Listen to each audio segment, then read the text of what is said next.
Jacob prepares to meet Esau. Jacob also went on his way, and the angels of God met him. When Jacob saw them, he said, "This is the camp of God."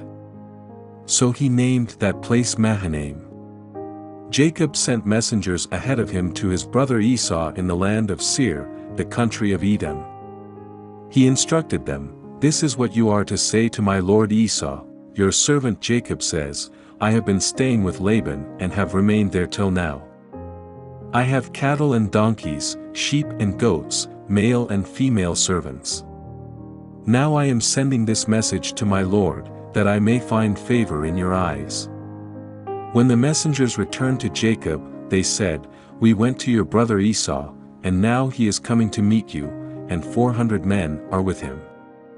In great fear and distress Jacob divided the people who were with him into 2 groups, and the flocks and herds and camels as well.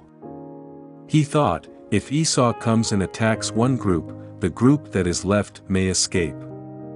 Then Jacob prayed, "O God of my father Abraham, God of my father Isaac, Lord, you who said to me, 'Go back to your country and your relatives, and I will make you prosper,' I am unworthy of all the kindness and faithfulness you have shown your servant. I had only my staff when I crossed this Jordan, but now I have become 2 camps. Save me, I pray, from the hand of my brother Esau, for I am afraid he will come and attack me, and also the mothers with their children. But you have said, I will surely make you prosper and will make your descendants like the sand of the sea, which cannot be counted." He spent the night there, and from what he had with him he selected a gift for his brother Esau, 200 female goats and 20 male goats, 200 ewes and 20 rams, 30 female camels with their young, 40 cows and 10 bulls, and 20 female donkeys and 10 male donkeys. He put them in the care of his servants, each herd by itself, and said to his servants, "Go ahead of me, and keep some space between the herds." He instructed the one in the lead, "When my brother Esau meets you and asks, 'Who do you belong to, and where are you going, and who owns all these animals in front of you?' then you are to say, 'They belong to your servant Jacob.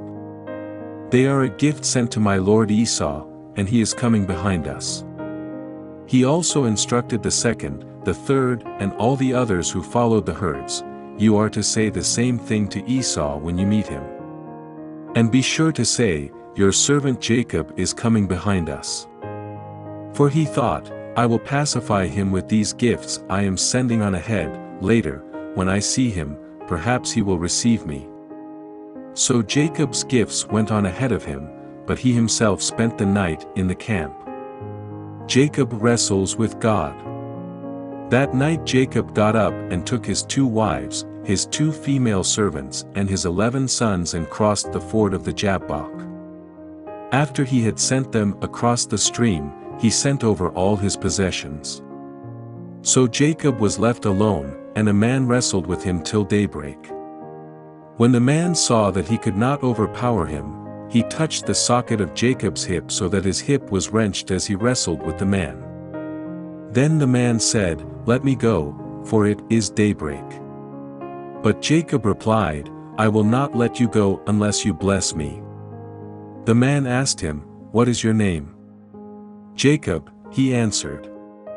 Then the man said, "Your name will no longer be Jacob, but Israel, because you have struggled with God and with humans, and have overcome." Jacob said, "Please tell me your name." But he replied, "Why do you ask my name?" Then he blessed him there. So Jacob called the place Peniel, saying, "It is, because I saw God face to face, and yet my life was spared." The sun rose above him as he passed Peniel, and he was limping because of his hip. Therefore to this day the Israelites do not eat the tendon attached to the socket of the hip, because the socket of Jacob's hip was touched near the tendon. Thank you for listening to the word of the Lord. Find out how to help our project in the description.